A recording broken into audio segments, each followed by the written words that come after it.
एक ऐसा योद्धा जिसने अपने पराक्रम से मुगलों की नींव हिला दी। एक ऐसा राजा जिसने अपनी धरती, अपनी संस्कृति और अपने धर्म के लिए अंतिम सांस तक लड़ाई लड़ी। यह कहानी है छत्रपति संभाजी महाराज की। छत्रपति संभाजी महाराज का जन्म 14 मई 1657 को हुआ था। वह छत्रपति शिवाजी महाराज और महारानी सईबाई के पुत्र थे। जब वे केवल 2 साल के थे तो उनकी माता का देहांत हो गया था। संभाजी महाराज को बचपन से ही युद्ध, राजनीति और कूटनीति की गहरी समझ दी गई थी। वे संस्कृत, मराठी, हिंदी और फारसी जैसे भाषाओं के ज्ञानी थे। उनकी शिक्षा दादोजी कोंडदेव और अन्य विद्वानों के मार्गदर्शन में हुई थी। 1674 में जब शिवाजी महाराज का राज्य अभिषेक हुआ तब संभाजी महाराज को भी राजकुमार के रूप में बड़ी जिम्मेदारियां दी गईं। लेकिन उनके जीवन में कई कठिनाइयां आईं।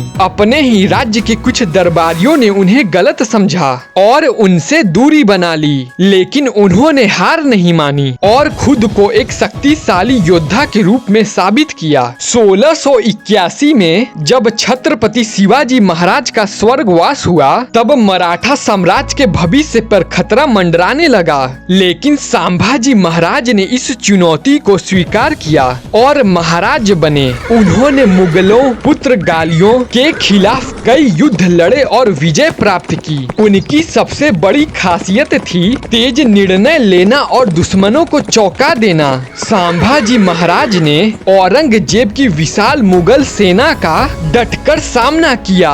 वे जानते थे कि अगर मुगलों को नहीं रोका गया तो मराठा साम्राज्य पर संकट आ सकता है। उन्होंने 1681 से 1689 तक लगातार 8 वर्षों तक मुगलों से लड़ाई लड़ी और उन्हें महाराष्ट्र में कभी स्थायी रूप से बसने नहीं दिया। 1689 में मुगलों ने छल से संभाजी महाराज को पकड़ लिया और औरंगजेब ने उन्हें इस्लाम कबूल करने का प्रस्ताव दिया। लेकिन संभाजी महाराज ने साफ इनकार कर दिया। वे अपनी संस्कृति और धर्म के लिए अडिग रहे। उन्होंने अत्याचार सहन किए लेकिन झुके नहीं।